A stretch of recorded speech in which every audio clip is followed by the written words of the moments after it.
어떻습니까? 감동적인 걸 넘어서서 정말 우리 자신이 부끄럽기도 하고 참 그러죠. 괜히 도전받죠. 이 사람이 토니 멜렌데스라는 사람입니다. 나이가 1962년생이니까 지금 63세가 되겠네요. 그렇죠. 니카라과 출신이에요. 1980년대, 90년대, 2000년대까지 굉장히 활동을 많이 했던 사람입니다. 가는 곳마다 정말 눈물의 바다가 되었어요. 근데 기타를 잘 쳐요. 그냥 장애인이라는 것 때문에 동정받아서 그런 게 아니에요. 보세요. 저 사람이 불렀던 이 복음성가 있는데 정말 너무 감동해요. 저 사람이 니카라 출신이었어요. 근데 그 아버지가 얘가 이렇게 장애인인데 얘가 기타를 좀 칠 줄 알아요.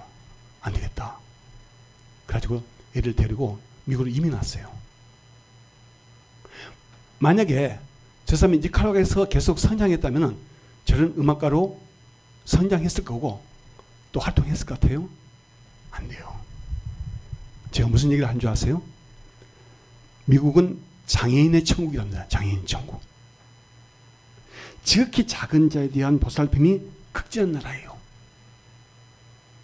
저는 그걸 보고 왔어요. 오늘 제가 여러분에게 말씀을 전하자 하는 것도 그겁니다. 하나님의 나라가 뭐예요? 천국이 뭐예요? 그 하나님의 나라가 이 땅에서 이루어지는 모델이 뭐냐? 모델. 저거예요.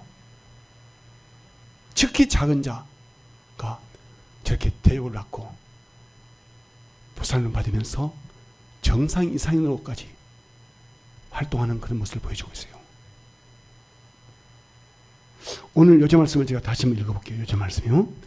임금이 대답하여 이르시되 내가 진실로 너에게 이르노니 너희가 여기 내 형제 중에 지극히 작은 자 하나에게 한 것이 곧 내게 한 것이나 하시고. 여기서 임금이 누구예요? 하나님이에요. 우리 예수님이 하신 이 비유인데 하나님이 어때요? 지극히 작은 자의 한 것이 곧 내게 한 거라고 해요. 오늘 이 말씀을 가지고 지극히 작은 자, 오늘 고아입니다. 지극히 작은 자에게 하는 것, 작은 자를 보살피는 것 라는 제목으로 말씀 좀 듣도록 하겠습니다. 제가 지금부터 40년 전에 1년 동안 미국에 파견돼서 교육을 받았습니다. 그 계기를 통해서 제가 미국이라는 나라를 존경하게 됐습니다. 좋아하는 정도 아니에요. 정말 경외하달까? 두려워하면서도 정말 존경하는 그런 마음을 갖게 됐어요. 누가 어떤 사람에 대해서 존경심을 갖는 건 쉽지 않아요. 또 어떤 나라에 대해서 맞아요. 나라. 근데 제가 미국이라는 나라에 대해서 존경심을 갖게 됐어요. 그때 제 나이가 29살이었습니다. 그럼 29살이면 어떤 나이예요? 굉장히 비판의식이 강하고 심지어 반항의식도 강하고 그죠? 진취적인 그런 나이잖아요. 제가 20대 청년 시절에 군사 독재 정치와 5.18 민주화 운동을 겪으면서 한국의 군사 독재 정권을 비호하는 듯한 미국을 굉장히 혐오했습니다. 저는 대학 시절에 학생 운동에 참여하지는 않았습니다. 하지만 누구 못지않게 저항의식과 민족주의 사상이 강했습니다. 제가 특례 연구원으로 국방 분야에서 근무하는 공학도 있지만 군 복무 기간이 끝나면 문학작가로 살아가려고 굉장히 책을 많이 읽었습니다. 직장에서 하면서도. 그래서 그 당시에 전환시대의 논리 아마 들어보셨죠? 그런 사회과학 분야의 책도 제가 많이 읽었어요. 왜요? 문학작가 되려면 다양한 지식을 가져야 돼요. 그래서 그런 책을 읽으면서 비판적 지성을 갖추려고 굉장히 노력했습니다. 그냥 감성적이고 로맨틱하고 어떤 이런 그 감성만 아니라 비판적인 어떤 그런 지성을 가져야 되겠죠. 특히 1970년대, 80년대는 어때요? 민족주의 사상에 기반해서 미국 제국주의에 대한 비판의식을 가져야 그래도 괜찮은 지식이라고 대접받았어요. 비판을 해야 대받았어요. 여러분들 기억나죠? 당연히 저는 공산주의 체제의 구소련과 함께 민주주의 이념을 앞세워서 세계를 이렇게 절반으로 갈라가지고 지배하려는 미국을 굉장히 강하게 비판했습니다. 싫어했어요. 그리고 또 저는 태어나면서부터 교회마당 한번 밟아보지 않았어요. 그리고 성경책 한번 읽어보지 않았어요. 그랬더니 저는 저절로 어때요? 기독교를 미국과 유럽 열강의 제국주의 천병으로 인식해서 기독교에 대해서 까닭없는 이 혐오감을 가졌어요. 또 저는 집안의 유교와 천도교 분위기 속에 살았던 터라 더더욱 기독교를 민족의 고유한 문화를 말살하는 종교로 간주했습니다. 민족의 고유한 문화를 말살한다고요. 기독교는 종교가. 저는 이런 생각을 가졌어요. 그 당시에 지식인들이 대부분 다 그랬어요. 또 작가였던 제 형님이 더더욱 그랬고요. 그래서 저는 버트란트 러셀의 나는 왜 기독교인이 아닌가 라는 책도 많이 읽었고 또 니체, 짜르투스트라 이렇게 말했다 하는 저서 등 많은 니체의 책을 읽었고요. 또 미국의 인디언 멸망사를 기록한 나를 운디드니에 묻어줘 라는 책 읽었어요. 미국인들이 인디언들을 얼마만큼 잔혹하게 말살했는가. 심지어 링컨 대통령도 그 정책, 인디언 정책에 대한 어떤 의사결정으로서 그 일에 참여했다는 거죠. 그래서 저는 이 미국의 어떤 정신적인 기반인 기독교에 대해서 강한 비판을 갖게 된 겁니다. 그러다가 저는 1983년도에 독실한 크리스찬인 아내와 만났습니다. 그리고 연애하다가 결혼했어요. 저는 아내와 사귈 때부터 기독교 신앙을 두고 굉장히 극심한 갈등과 마찰을 빚었습니다. 그러다가 1985년 4월 7일 부활주일에 미국 켄터키주 루이빌 한인교회 그 예배에서 극적인 건강의 체험을 했습니다. 정말 뭐랄까요? 하늘의 위치를 봐버린 거예요. 완전히 뒤집어진 거예요. 그때부터 영적인 눈이 열리면서 하나님의 나라를 보기 시작했습니다. 그 중에 하나가 한국인 고아들이 미국에 입양되어 살아가는 모습이었습니다. 그 일들을 보면서 저는 미국이라는 나라를 진심으로 존경하게 됐습니다. 미국이 인류 역사상 세계 제1의 부강한 나라로 세워진 이유를 알게 됐어요. 또 미국 협회에 In God We Trust. 그게 뭡니까? 우리는 하나님을 신뢰합니다. 나는 그런 글이 써있어요. 미국은 화폐에 그런 글을 쓸만한 자격이 있다는 것을 제가 인정하게 됐습니다. 이제 제가 여러분에게 하나의 어떤 스토리를 얘기하려고 합니다. 제가 1985년 5월부터 5개월 동안 미 육군 제퍼슨 심리학에서 근무를 했습니다. 그런데 그때 겪었던 일입니다. 그 시험 기관은 인디애나주의 남쪽 메디슨에 위치해 있었습니다. 일명 바이블 벨트. 한번 보세요. 한용 형제. 바이블 벨트. 이게 그 성경 이게 벨트란 뜻이죠. 이 바이블 벨트라는 지역에 속한 소도시였습니다. 나오죠. 이 지도에서 빨간 거 있죠. 빨간. 예. 이 부분이 바이블 벨트란 거예요. 이건 뭡니까? 성경적인 삶을 추구하고 그걸 주장하는 사람들이 모여 사는 주들 얘기예요. 괜히 많죠. 우리나라에 몇 배쯤 될 것 같아요? 굉장히 커요. 미국의 한 3분의 1을 차지합니다. 그 지역에 있는 사람들이 굉장히 독실한 기독교 신자들이 많습니다. 그것은 뭐냐? 진화론을 안 가르치고 창조론을 가르치라고 주장하면서 학교에 요구를 해서 창조를 가르치는 학교도 있어요. 그리고 중학교, 고등학교 교실에 십계명을 갖다가 붙여라. 가지고 지금 막 붙인 학교가 많습니다. 바로 저기에 그 인디애나주 있죠. 제가 표시한 데 있죠. 예, 인디애나주 남부 끄트머리. 오하이오강, 그 미시시피의 지류인 오하이오강이 지나가는 그 도시 거기서 살았습니다. 그래서 5개월 동안 JP라는 기관에서 근무를 했습니다. 이제 돌려도 괜찮아요. 어느 금요일 저녁에 저희 가족이 그 스테이크, 비프 스테이크 그 전문 그 레스토랑에 간 적이 있어요. 제 아내가 그 지역 신문에 그 보면 광고 있죠. 거기에 이제 쿠폰이 있어요. 그 쿠폰을 가져오면 할인을 받아요. 한 3분의 1 정도. 그때가 세일 기간이었어요. 그래서 그 쿠폰을 떼가지고 이제 우리 가족, 이제 우리 아기는 그때 뭐 3살도 안 됐으니까 우리 이제 부부가 먹으려고 갔죠. 그런데 바로 그 식당에서 한국인 고아 출신 여고생을 소개받았던 것입니다. 여고 1학년쯤 돼요. 그 레스토랑의 여주인이 우리한테 주문을 받으러 이렇게 왔어요. 우리한테 오더니 물어봐요. 어느 나라에서 왔느냐? 그래서 그렇죠. 한국에서 왔다. 코리아라 했대. 그러냐고? 깜짝 놀라면서. 그럼 지금 왜 왔냐?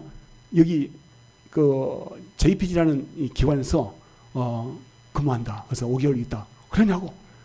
그러면서 자기 식당에 한 여고생이 아르바이트를 하는데 그 여고생이 한국 사람을 괜히 만나고 싶어 한대요. 근데 그날 그 여고생은 근무를 안 한 날이에요. 이제 격일제로 이제 근무하는데 그 다음 토요일 날, 그 다음 날 근무를 한대요. 그래서 오늘은 못 볼 거다. 그래서 이제 제가 메모를 남겨줬어요. 제 이름하고 그 우리 집 전화번호하고 그 이제 제퍼슨 시험장 그 사무실 전화번호, 그것도 기관 이름을 쓰고 그 줬어요. 저는 그 말 듣고 굉장히 놀랐어요. 7개월을 이미 제가 미국에서 제가 동부에서 보냈는데 그 기간 중에 이렇게 한국인을 만나고 싶어하는 한국과 출신을 못 만나본 거예요. 그게 처음이에요. 굉장히 제가 놀랐어요. 그게 하나님의 인도하심이었어요. 그 여고생을 사랑하시는 하나님께서 그런 마음을 주시고 또 우리 가족을 만나도록 하신 거예요. 어쩌면 또 그 양부모의 또 기도 제목인가도 몰라요. 그 지역은 아까 봤죠? 그 미국의 중부 지역이라서 그런지 흑인이나 아시아인들을 거의 만날 수 없었습니다. 저희 가족이 거리를 걸어다닐 때 어린아이나 어린할 것 없이 우리 가족을 유심히 바라봐요. 그 외국이니까 이게 어떤 낯선 사람이죠. 이렇게 동양 사람이니까 천천히 봐요. 그러니까 우리 이제 까딱하면 이제 인사하고 이제 지나가요. 그 다음 주 월요일 오후에 바로 이제 이틀 후죠. 3일 후인가요? 그 다음 주 월요일 오후에 제 책상 전화기로 이렇게 전화가 온 거예요. 수화기 속의 남자는 자신이 제퍼슨 시험장에서 일하고 있는 와이코프 박사라고 자신을 소개했습니다. 그래서 자기는 뭐라 합니까? 비프 스테이크 식당에서 아르바이트 하고 있는 여고생의 아빠인데 그래서 왜요? 바쁘지 않으면 지금 바로 자기 사무실로 좀 와달라고. 근데 딱 보니까 50대 중반쯤 돼요. 중년이요. 그래서 저는 제 팀장한테 허락을 받고, 왜냐하면 다른 건물 갈 때는 거기가 보안시설이기 때문에 미리 신고를 해야 됩니다. 그래서 이제 허락을 받고 그러고 이제 그분이 찾아갔죠. 나중에 알게 된 사실인데 그분은 미국 시험평가 분야에서 굉장히 유명한 통계학 박사였어요. 그리고 그분의 이름이 시험평가 관련 문서들에 많이 등장했습니다. 제가 많이 봤던 분이에요. 와이코프 탑. 그 다음에 이름이 뭔데? 와이코프가 성이에요. 그분은 50대 중반이었습니다.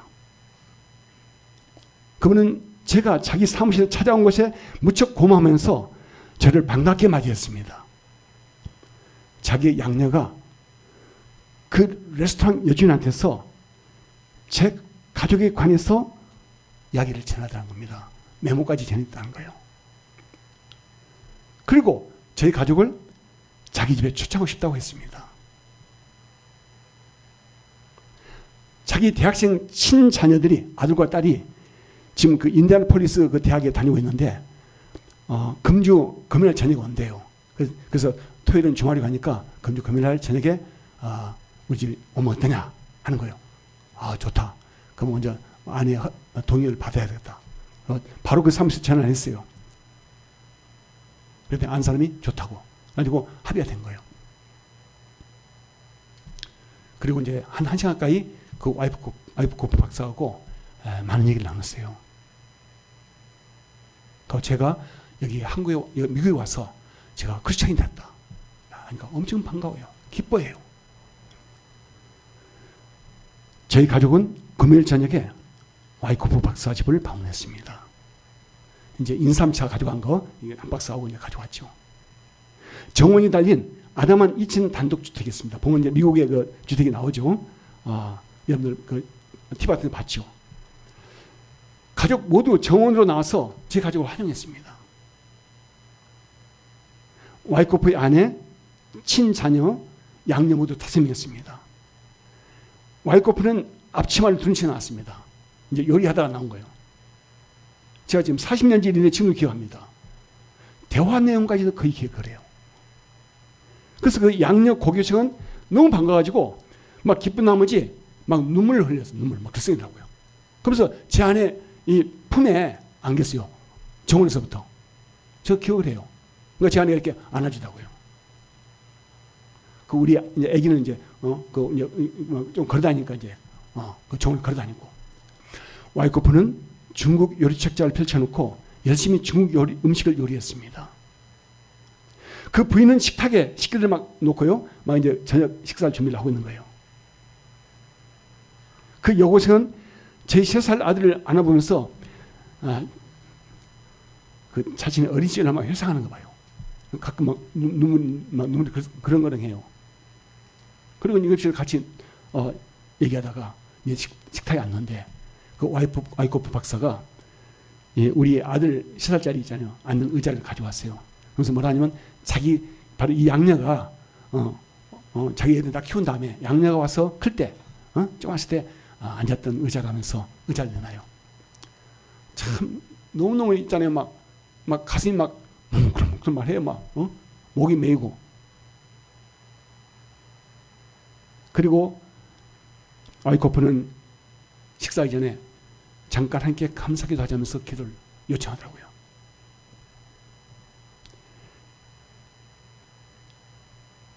저희 가족을 보내신 하나님께 감사하고 복을 빌었습니다. 독실한 기독교 신앙의 집안입니다. 우리 주 예수님의 사랑이 굉장히 진하게 느껴지더라고요. 저는 목이 맸습니다. 식사 후에 커피와 후식을 먹으면서 많은 얘기를 나눴습니다. 그 여고생 양녀는 자기 양모와 언니가 있는데도 자기 양부 와이코프의 무릎에 앉기도 하더라고요. 이렇게 응접실에 그 의자 있잖아요. 거기 무릎에 앉았다가 다시 이쪽으로 와가지고 또 우리 부부랑 같이 얘기하고요. 그리고 자기 앨범을 가지고 와서 내놔요. 한국 보육원에서 찍은 사진. 그리고 이제 외국 입양 있잖아요. 이제 결정된 다음에 이거다 이제 이름표 차고 남바 차고 남바 기록한 있잖아요. 명찰을 갖다가 이렇게 한 그 사진까지. 그리고 그 위에 인디애나폴리스 그 공항에 도착했을 때 그 양부모가 이제 환영을 하잖아요. 그 사진도 있어요. 이제 그런 사진이 또 쭉 촬영한 사진 갖다가 이렇게 앨범으로 모아놨더라고요. 누가 했겠어요? 양부모가 다 이렇게 만들겠죠. 참. 정말 어떻게 표현을 못하겠더라고요. 그 가정의 그 사랑, 그 양부모의 사랑, 그 고아에 대한 사랑 있잖아요. 이게 어떻게 말로 설명하기 어려울 만큼 참 너무 깊고 막 진하게 느껴오는 거예요. 막 이게.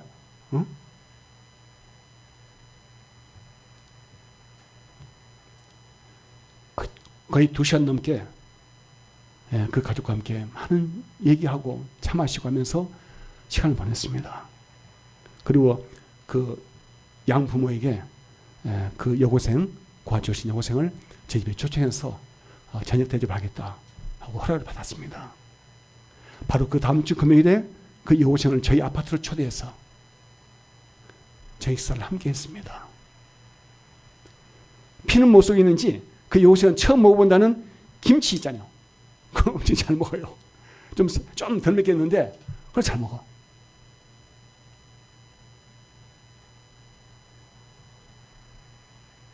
저는 그 여고생에게 물어봤어요. 행복하냐고. 그때 뭐라고 대답하는지 아세요? 그 대답이 정말 감동적이었습니다. 자신이 양녀라는 생각이 들지 않는다고. 만족스럽고 행복하다고. 하나님께 정말 깊이 감사한대요. 이런 부모를 만난 게 하나님의 은혜라는 거죠. 그래서 제가 그 말 듣고요. 참 마음이 정말 정말 뭉클해요. 한국으로 돌아온 저희 부부는 크리스마스 선물로 그 여고생에게 색동저고리와 치마 한 벌을 사서 보냈습니다. 근데 어떻게 이상하게 그 당시만 해도 요즘과 다르잖아요. 우편 시스템이 어땠는지 몰라도 잘 받아냈더니 연락이 없어요. 그분들이 그럴 분이 아닌데 하여튼 모르겠어요. 그 후로 이제 연락은 안 했죠. 아마 지금 그 자매가 40년 전이니까 아마 한 57세 정도 될 것 같아요. 어쩌면 제가 생각하는 굉장히 행복한 삶을 살고 좋은 가정을 꾸려가지고 어쩌면 그 자매도 한국에서 고아를 입양해서 키울 수도 있을 거다. 이런 생각이 들더라고요. 미국으로 입양된 모든 한국 고아들이 이처럼 살고 있지는 않았습니다. 그런데 거의 대부분이 건강하게 양육돼서 미국 사회에 적응해서 잘 살고 있다는 얘기를 한국 교포 우리 교인들한테 들었습니다. 한국 교회 교포 교인들은 이와 같은 미국 사회에 눈물 겹도록 감사하고 있더라고요. 미국에 대해서 고마워해요. 우리 한국에서 키우지 못한 고아들을 데려다가 잘 키워주고 있다는 것이었습니다. 저도 자녀 4명을 낳아서 키웠지만 자녀를 양육한다는 것이 얼마나 어려운 일입니까? 기쁜 일이지만 기쁨이 모든 걸 어려움을 다 상쇄하지만은 그 힘들어요. 그죠? 우리 박병희 형제님은 키워보지 않으면 잘 모르죠. 낳아서 키워본 사람은 압니다. 정말 힘들어요. 그런데 그 피 한 방울 섞이지 않은 그것도 외국이죠. 외국. 국내 입양도 아니고 외국 아이를 데려다가 키우는 거. 어렸을 때 말도 가르치고 했잖아요. 얼마나 어렵겠어요. 얼마나 힘든 일입니까? 그 사랑의 수고를 어떻게 말로 표현할 수 있겠습니까? 근데 제가 또 놀란 게요. 그 켄터키 주의 그 루이빌까지 우리가 1시간 반 거리 가서 주일 예배 수예배를 드렸어요. 근데 어느 주일 예배를 드리고 이렇게 우리 교인 집에 이제 가는 길에 어떤 60대 후반쯤 되는 그 노 부부가 그 휠체어에 좀 살짝 뇌성마비 증세했어요. 그 소년이 한국 소년이에요. 그 애를 갖다가 휠체어에 태고 집에 들어가더라고요. 주일 예배를 드리고 이제 교회 갔다가 들어가는 길이에요. 그래서 우리 교인하고 인사를 하라고 옆집이니까. 그래서 우리 교인이 얘기를 해줘요. 뇌성마비 환자를 고아인데 그 애를 입양해서 키우고 있다고. 아무리 장애인의 천국이라 불리는 무기라 할지라도 이왕이면 건강한 고아를 입양해서 키우려 하지 누가 그런 뇌성마비 환자를 입양해서 키우겠어요? 장애인이니까 이제 복지 혜택은 더 많대요. 그렇다 치더라도요. 그게 쉬워요? 정말 예수 그리스도 신앙을 위해서 목숨을 걸고 대산을 건넜던 청교도들의 후예들 그들의 그 신앙을 저는 봤습니다. 정말 신앙이 존경스럽습니다. 바로 뭡니까? 삶으로 예배를 드리는 미국 크리스찬들의 신앙 앞에 정말 저절로 고개가 숙여졌습니다. 막 뭐해서 우리가 지금 막 뜨겁게 막 쥐어쥐어 막 하지 않아요. 그 사람들은 교회 가면요 안 해요. 그 막 모여서 말이야 뭐 붕집회하고 뭐하고 하지도 않아요. 근데요, 그들 있잖아요, 조용하게 있잖아요. 하나님이 하라 하는 일들을 하고 있는 거예요.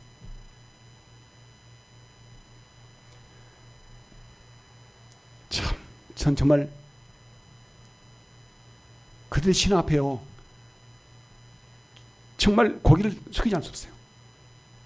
제가 과거에 미국에 대해서 잘 몰랐는데 우리가 있잖아요. 이념적으로 막 사상적으로만 이렇게 막 그런 미국을 알았지. 정말 그런 깊은 내면을 몰랐던 거예요. 제가 그것을 보고 제가요. 야, 이래서 미국이라는 나라가 세계 최고 강국이 되구나. 최고의 부강국이 된 거예요. 하나님께서 세우신 거예요.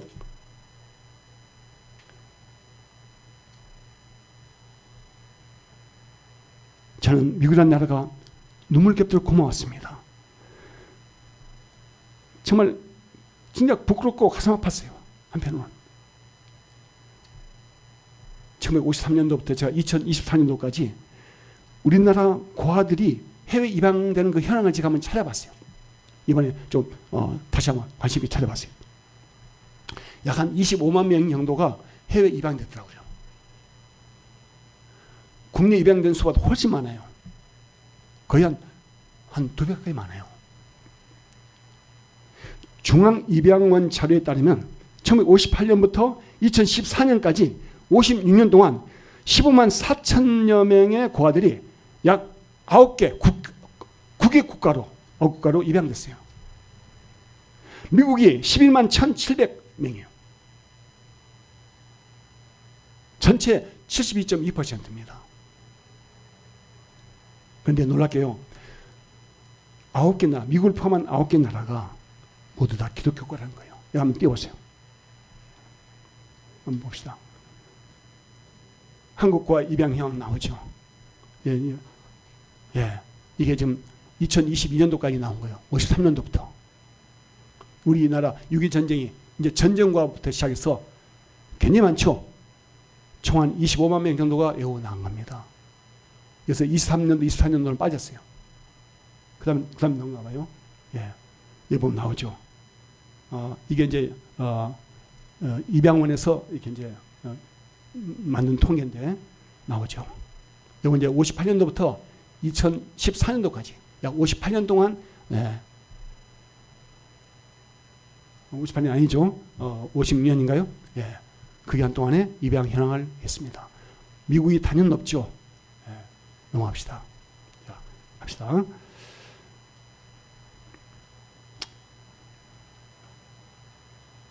이제는요, 우리 한국이 세계 경제 수준 세계 6개국 6번째예요. 6번째. G7 국가 안에 들어와요. 우리가 프랑스하고 맞먹어요. 우리의 생활 수준이요. 어디 뷔페식당 가보세요. 음식 그렇게 많은 거. 그런 남아돌아요, 남아돌아. 미국은요, 프랑스는 와하고 우리 10만 원치 먹는다. 몇 명이? 그거는 30만 원이 넘어가요. 그래도 부족해요. 우리는 넘쳐나요. 그래서 잘 살아요. 그리고 군사력 수준이 세계 9위입니다. 이제는요, 우리 한국이 해외 입양을 중지하고 우리 동족의 고아들을 우리 힘으로 키워야 될 때입니다. 지금도 300명, 400명까지 나가요.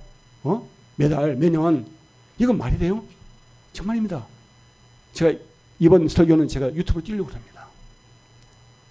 신문 봤더니 우리 이제 해외 입양 중지하자는 이제 의회에 나와가지고 이제 국내 입양 원하는 사람들 이제 찾기 운동이 벌어졌더라고요. 그래서 우리 기독교도 마찬가지입니다. 교회 안에서 자녀 없는 가정이 많아요. 젊은 사람들 중에. 안 날도 한 사람 있어요. 그 사람들이요, 참 쉽지 않습니다. 하지만 정부의 양육 지원을 강하게 받으면서 입양을 하는 것도 좋습니다. 우리 전 감사원장 하시던 최재형 그 감사원장님 있죠. 그분은 자녀가 둘인데 2명의 고아를 입양해서 똑같이 키웠어요. 자기 자녀같이. 대학 다니고 있더라고요, 저번에. 참.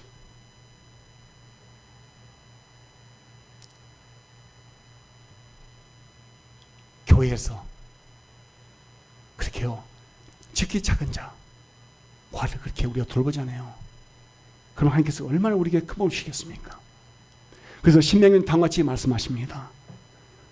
한번 봅시다. 신명기 26장 12절 우리 함께 읽읍시다. 신명기 12장 12절 자, 시작. 셋째 해, 곧 11조를 드리는 해, 내 모든 소산의 11조 내기를 마친 후에 그것을 레위인과 객과 과부와 고아에게 주어 내 성읍 안에서 먹고 배부르게 하라. 아멘. 아멘. 11조를 어디서 하게요? 3년에 한 번씩. 이게 하나님께서 이스라엘 백성에게 명령하신 겁니다. 레위인. 옛날에 땅을 못 받았어요. 레위인들은. 12지파 중에 레위인들은 제사장 지파라서, 그리고 나머지 지파들이 매겨 살립니다. 바로 이렇게 매겨 살리는 거예요. 레위인들에게도 11조를 나눠주고, 그 11조 있잖아요. 뭐 여러 가지 오겠죠. 농산물 뭐 이것저것. 그리고 객이 뭐예요? 나그네요. 외국에서 들어와서 뭐 품팔이 오는 그런 사람들도 되고요. 그리고 고아하고 가부. 이스라엘에 있는 부모를 잃어버린 자녀, 고아들. 또 남편을 잃어버리고 혼자 된 과부. 또 자녀를 이렇게 키우는, 그죠? 혼자 키우는 그런 과부들. 그 과부들을 매겨 살려야 한 거예요. 그래서 그 고아가 외국에 노예로 팔려가거나, 또 과부가 먹고 살기 힘들어서 몸을 팔거나, 또 다른 이방 남자에게 결혼하고 하는 일을 못하게 하라 그 말이에요. 다 겁니다. 그래서 이스라엘에 있잖아요. 이스라엘에 이 하나님을 섬기는 이스라엘의 이 거룩함을, 경건함을 지키라는 거죠. 오늘날 우리나라 중대형 교회가 많습니다. 중대형 교회라면 한 500명 이상을 얘기하겠죠. 그런 교회는요, 3년에 한 번씩은 한 달 있잖아요. 한 달. 뭐 많이 필요 없어요. 한 달에 딱 11조 있잖아요. 그거 모아가지고 인근 과원에 기부하고요. 교회 안에 어렵게 사는 과부들에게 베풀고요. 노숙자 돌봄 단체나 외국인 노동자를 돌보는 데 사용한다면 얼마나 좋겠습니까? 또 뭐냐 나왔죠. 레위인을 돌본다 했죠. 신명기에. 그렇지. 같은 있잖아요. 같은 개척교회, 같은 교단이나 또 다른 교단이라 할지라도 그 어려운 있잖아요. 개척교회. 같은 레위인이에요. 그들을 도움 얼마나 좋겠습니까? 보세요. 하나님께서 이스라엘한테 그렇게 하라고 명령하신 다음에 뭐라 했습니까? 원하건대 한번 찾아보세요. 신명기 26장 15절. 자, 함께 시작. 원하건대 주의 거룩한 처소 하늘에서 보시고 주의 백성 이스라엘에게 복을 주시며 우리 조상들에게 맹세하여 우리에게 주신 적과 꿀이 흐르는 땅에 복을 내리소서 하고 기도하라고요. 그때 이런 기도하라고요. 복으로 가는 기도하라고요. 그렇게 하지 못하면서 복 주셔서 복 주소서 하는 것은 그건 기복짓이라는 거예요. 참 염치가 없지. 그러잖아요. 근데 이렇게 하고 나면 염치가 있다는 거예요. 이럴 때 하나님께서 어때요? 그와 같이 그 기도를 이루신다는 거예요. 어떻게 응답하십니까? 하나님께서 어떻게 응답하셔요?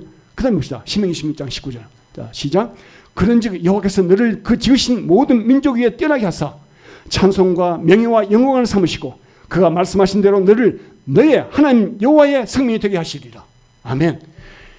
이럴 때 하나님께서 그렇게 살 때 11절 있지 않습니까? 그렇게 해서 가난해서 어렵게 살거나 굶주리거나 또 돈이 없어서 먹고 살기 힘들어서 딴 데로 이방 사람의 남자에게 결혼하고 하러 가고 말이야. 또 이스라엘의 그 불쌍한 고아들이 노예로 팔려가거나 또 아니면 뭡니까? 같은 그 민족의 그 종으로 들어가서 살게 하는 일이 어떻게 만들어야게요? 똑같아요. 우리가 대한민국이라는 공동체를 봤을 때 우리가 그래야 한다는 거예요. 제가 보기에 오늘날 미국이 세계 최고의 부강한 나라로 우뚝 서게 된 것은 그들이 부족하지만 신명기 26장의 말씀처럼 사기 때문이라고 저는 감히 말하고 싶습니다. 전부는 아니에요. 그렇지만 그중에 뭡니까? 미국 국민들의 3분의 1이라도 저렇게 살잖아요. 그 소수의 의인이지만 그들을 보고 하나님께서 복을 주시는 거예요. 저도 이제 좀 들어서 알겠지만 브라질 있죠. 브라질. 얼마 전에 우리 홍영 입장에 왔다 갔잖아요. 브라질이 미국보다 지하전이 훨씬 많대요. 지하전이. 땅은 좀 더 좁아요. 미국보다. 근데 지하전이 엄청 많아요. 땅도 오히려 더 좋아요. 근데 뭡니까? 미국이 훨씬 잘 삽니다. 미국은 브라질은 한참 내려갑니다. 우리보다 더 못해요. 훨씬 못해요. 근데 미국이 왜 그랬습니까? 그 선조들이 목숨을 걸고 그 신앙을 위해서 대상을 건넜단 말이에요. 그 신앙이 지금까지 몇몇 년이 흐르고 있는 거예요. 내가 지금 그걸 보고 왔어요. 그게 특히 미국의 남부 지역이 더 그런 거예요. 글쎄요.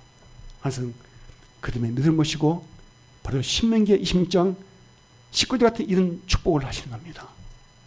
여호와의 하나님의 거룩한 백성이 되게 한다는 거예요.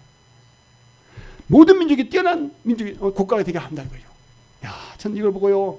정말 우리나라도 그렇게 돼요. 우리나라 세계 6인이 9인이 해도요. 외국에 나가면요. 존경 못 받아요. 왜? 우리가 사는 모습이 엉터리니까. 지금 정치하는 거 보세요. 외국에 나가서 하는 거 보세요. 여행객들이. 아니, 그 자산 나라가 왜 그 아들을 외국으로 수출해요? 외국 보내요. 우리가 먹여 살려야지. 얼마든지 뭡니까? 할 수 있거든요. 아이, 애기 있는 집안 많잖아요, 집. 좀 어렵더라도 정부의 지원 받으면서, 키우면 되잖아요. 우리 애들 4명 나가서 우리는 못했어요. 솔직히 하려고 했어요, 우리가. 정말입니다. 거짓말 아닙니다. 이 제안이 있기 때문에 거짓말 안 해요.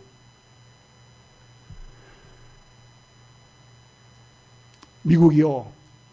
국가 차원의 죄악들도 많이 범합니다. 그럼에도 불구하고 미국이 오늘날 모든 민족이 뛰어난 나라가 된 것은 정말 피 한 방울 섞이지 않은 외국인 자녀들을 하나님의 자비하심으로 키워온 사랑의 전 대가라고 생각합니다. 그래서 복 주신 거예요. 그들이 과학기술 발전시키고 그래서만이 아니에요. 그렇다고 해서 인류 국가 되는 거 아니에요. 아까 보셨죠? 아까 그 토니 메넨데스 봤죠? 저 사람이 니카라과에서 태어났어요. 니카라과에서 저 사람이 성장했다면 그 성장했다면 저렇게 되겠어요?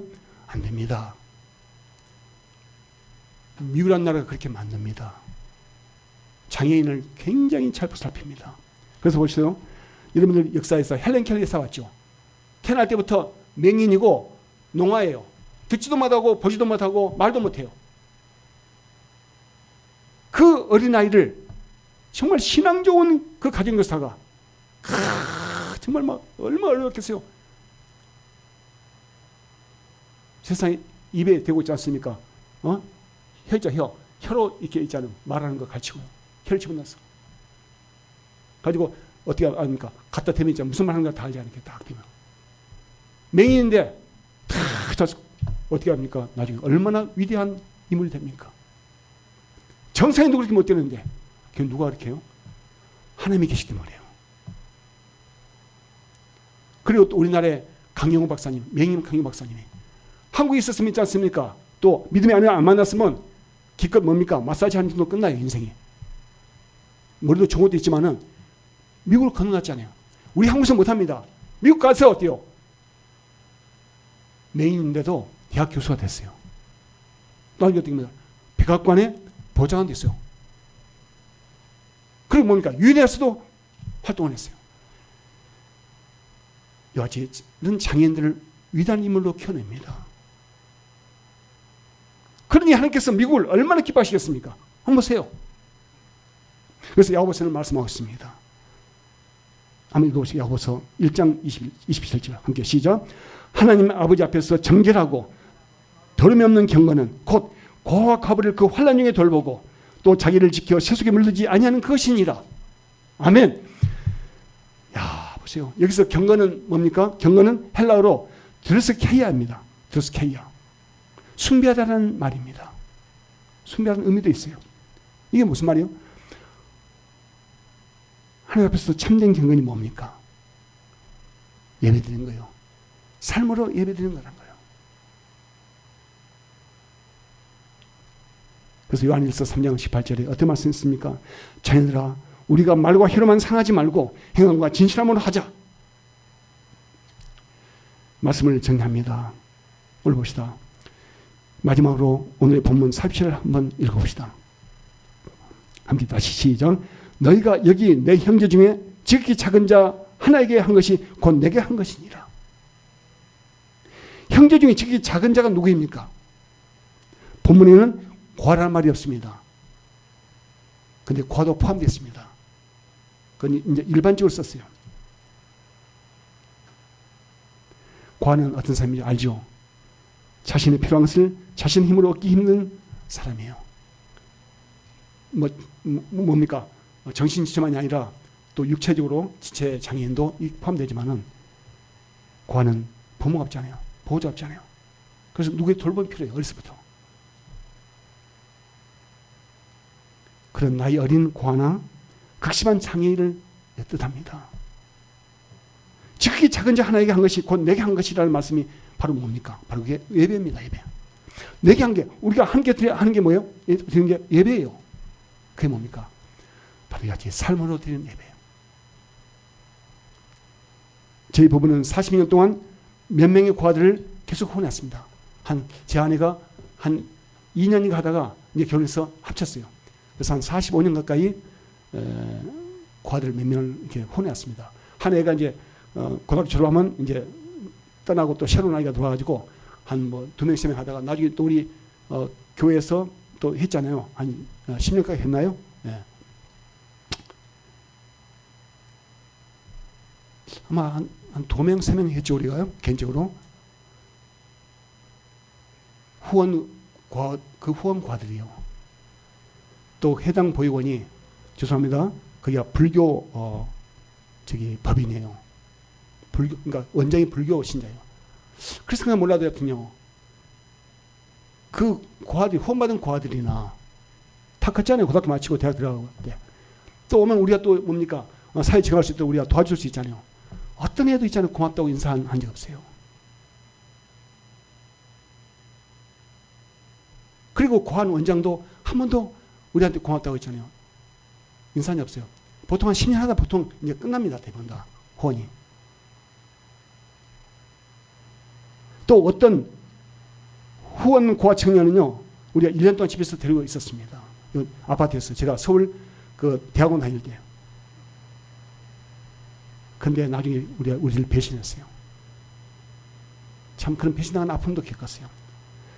또 어떤 고아 청년은 우리한테 사기질을 치려다가 들통났어요. 그러니까 어떻게 합니까? 우리를 오히려 막 거꾸로 비방하면서 떠나버렸어요. 그러나 우리는 하나님께서 명령하신 일이니까 고아들을 후원했습니다.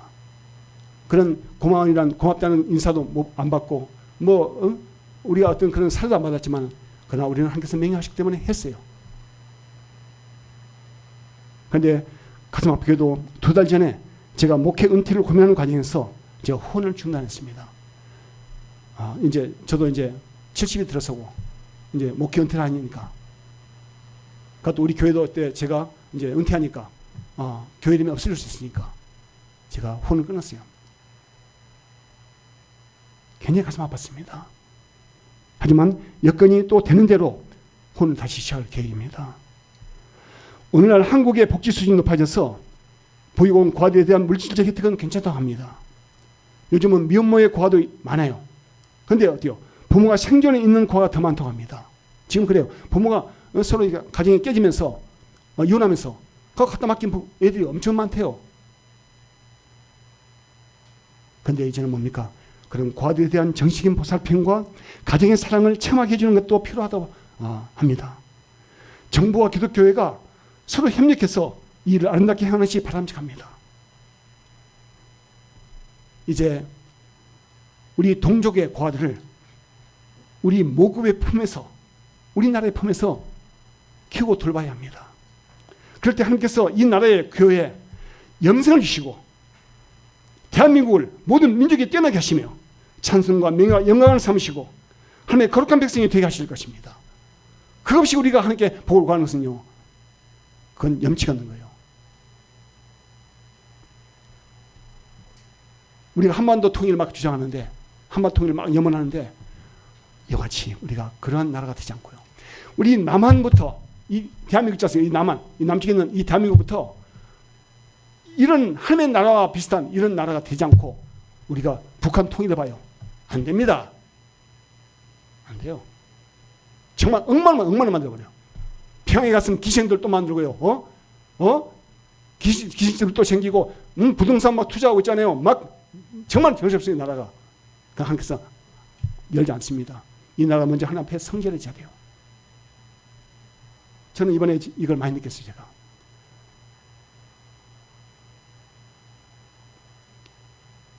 정말 우리 주 예수님이 다시 오실 때 이 땅의 모든 백성이 다 천국에 정말 정답에 들어가시기를 예수님을 축원합니다. 우리의 정말 내 혈육도 중요해요. 혈육이 가장 중요합니다. 내 자녀 잘 키워야 돼요. 하지만 우리가 너무 거기에만 우리가 창념해요. 우리나라 그래요. 한 보세요. 저 어디 막 시제 지내다 막 봐봐요. 무덤 막 하고 봐봐요. 나는 뭐 한시다 뭐 김시다 이시다 그 막 내 자식 있잖아요. 외국 보내고 중요해요. 너무 과도하게 투자하면서도 우리가 있잖아요. 다른 데 손을 벌리지 않아요. 우리나라 사람들이. 굉장히 인색해요. 그렇고 복 못 받습니다. 우리 기독교 교회부터 있지 않습니까? 우리가 그런 세상적인 의식에서 벗어나세요. 세상의 전통의 속에 벗어나서 정말 하나님의 명령을 따라서 우리가요. 오늘 여기 지극히 작은 자를 섬기는 그러한 정말 경건한 신앙이 되길 예수 그리스도님을 간절히 축원합니다. 기도합니다. 아버지 하나님 감사합니다. 오늘 저희들 아버지 앞에 너무도 부끄럽습니다. 이 정도 부끄럽습니다. 어쩌면 좋겠습니까? 아버지 이 민족을 또 이 나라의 교회를 주의 성령을 붙들어 주셔서 정말 아버지 앞에 겸손하고 정말 우리 주 예수님의 마음으로 우리가 살 수도 저를 붙잡으시기를 원합니다. 예수님으로 감사하며 기도합니다. 아멘.